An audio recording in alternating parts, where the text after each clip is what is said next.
All right, Vegas Ranger, I'm back again, and today is install day. I'm going to be putting in the Lamtto RC15 Motorcycleplay. So it's going to be fairly easy. If I had to rate this 1 out of 5, I would rate this install a 1. Okay, you just need minimal mechanical skills. All right, there's 3 things to install. One's the Motorcycleplay monitor. There's the wiring harness and the wired remote that goes on the handlebar. I'm only going to be installing 2 of these items, and the third one I'm going to let you know why I'm not installing it. All right, so the first one's going to be the monitor. Second item is we got our wiring harness. And the third item, that's going to be your wired remote control. One of the main reasons why I'm not installing the wireless remote is the RC15 monitor is touchscreen. And since it's on my handlebar, I can just reach up and touch the screen to activate it.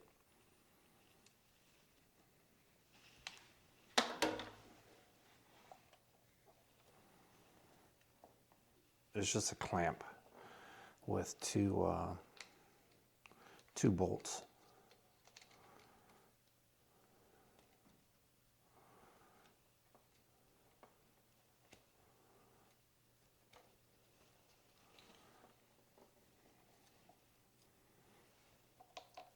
So when you're doing this, be careful not to drop these bolts because they're going to be lost in your engine.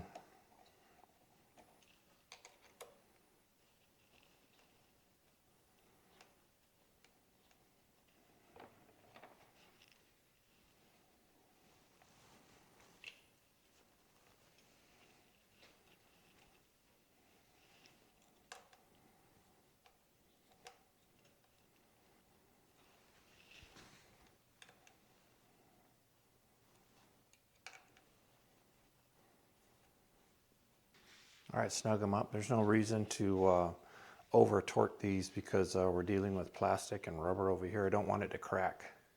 All right, so this is going to be the most tedious part about this install is running the wires. We have 3 wires that need to be installed because apparently the RC15 uses more than 12 volts. It uses somewhere between 12 and 24 volts. The cables, if you can see, one's black, which is negative.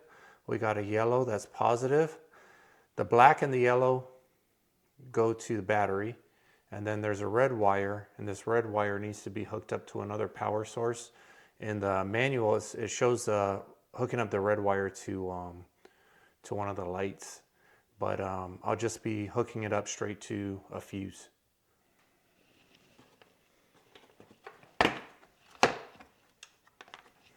I got it.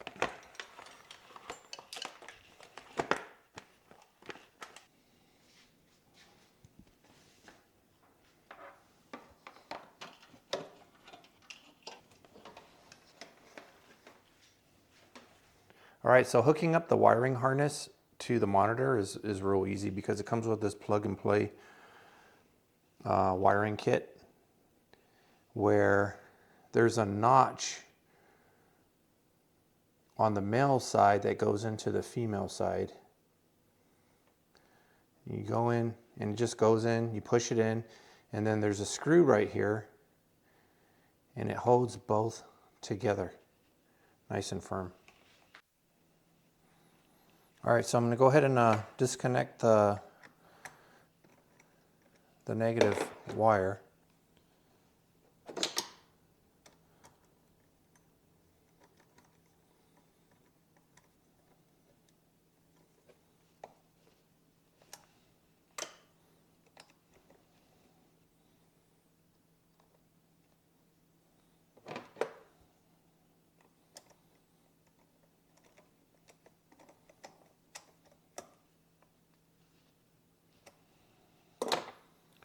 And then now we're going to attach the other power wire, the red one, and I'm just going to go straight to one of the fuses in the fuse box. A couple months ago I did a video on how to wire accessories straight to the fuse box so that when you turn your bike off, your accessory goes off and you don't drain your battery. Because if you're just hooking up straight to the battery, what's going to happen is when your bike is off, your accessory is going to still be drawing power. So I'm going to go ahead and I'm going to choose a fuse that doesn't have anything to do with how the engine operates, the electronics, the fuel. I'm going to go ahead and choose this parking light fuse, which is the second red one right here. Go ahead and pull that out. Put that off to the side.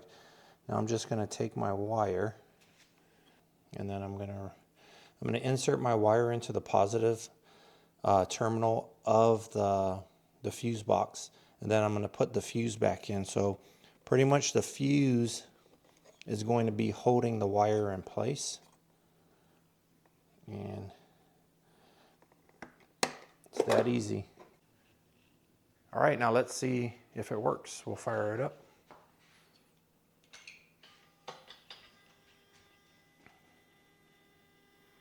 We got power.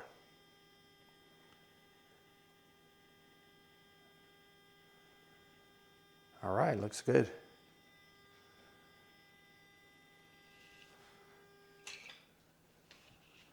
We'll go ahead and turn that off, make sure it shuts off with the ignition, and there we go.